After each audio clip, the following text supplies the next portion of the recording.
Hello and welcome to today's video. Today we're going to be looking at what you can actually build today for $400. Now it's been about 12 years since I actually last built a gaming PC. It was back in 2004 and Half-Life 2 was fast approaching on the horizon. But very soon after that, the latest generation of consoles, it offered me a much more convenient way to game. Now I recently got the opportunity to purchase a lot of ex-work stock of PCs, so this gave me a lot of components which I could build this budget gaming PC with. But that's obviously not fair to you guys. So what I've done is I've looked online and I've taken the price of every component you've seen here, and the prices that you'll see is indicative of what you will actually be able to build it for.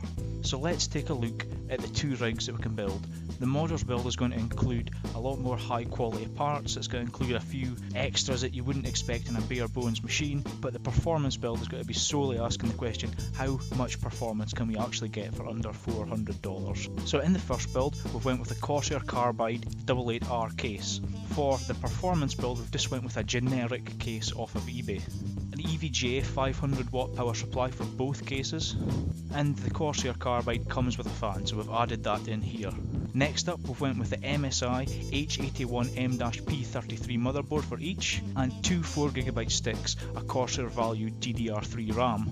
On the modders build we went with Pentium's G3258. Now we went with this one because it offers us an opportunity to do a lot of tweaking. It's a fantastic overclocker. For the performance build we've went with a Core i5 4590 CPU.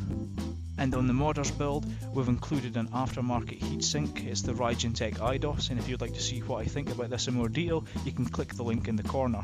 Both PCs are using an R9 280X GPU. Now, I found one of these on eBay and bought it for myself, and it was around about £82, and I was even more surprised when I checked ebay.com in the States. You can actually pick one up for around about $100 today. Both PCs use a 120GB SSD drive, but in the modders build we've actually been able to add in an extra 500GB hard disk drive.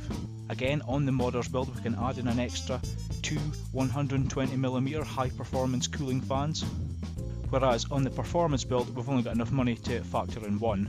Also on the modders build we've added some extras like braided cabling. Now these two computers here, they both come in at exactly the same price. Both PCs came in at $394 all in. Now I know the question that you're all asking is, how do these two PCs actually perform in games? So to do this we tried to test them all at 1080p, and we aimed for a frame rate of around 60 FPS and locked it where we could. If we couldn't, we would have went down to 30 FPS and again locked it to try and keep a smooth gaming experience. The reality is that both these PCs performed exceptionally well.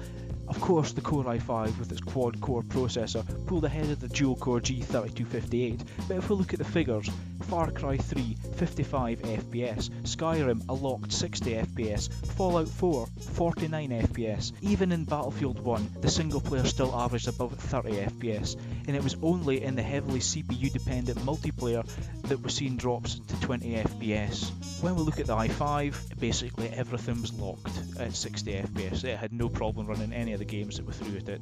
So the question that you're going to have to ask yourself is, what games do you see you playing? Do you see yourself playing CPU intensive games? Well, then you should maybe go for a slightly scaled back build and use something like an i5. Or if you're going to be playing older games and you want a nice looking rig with a lot of the bells and whistles, then by all means still go for that G3258. It's a great CPU still, and it offers new PC builders a chance to try out things like overclocking, to try out things like overvolting, and it offers them a really cheap way to do that. So at the end of the day, it really just comes down to what do you want for your build. Both builds that I've shown you, you've seen the figures, they will perform really well in games, and it all really just depends on where your priorities lie. So you'll also probably be asking, what is it that I'm actually running? Well, truth be told, it's a mix of the both. I went ahead and I built the G3258 computer as you've seen it in the chart, with all the bells and whistles, but I was really fortunate that I was able to pick up the Core i5 PC that was destined for the scrapyard in the sky. So I am basically using the modders build that I've shown you, but with the Core i5 power, and I'm extremely happy with that. I'm extremely happy with how it looks. I really enjoyed getting to grips with all the aftermarket parts, and it's proved to be a really good experience. Anyway, thank you so much for watching this video. If you liked it, please hit the subscribe button, and I'll see you in the next video.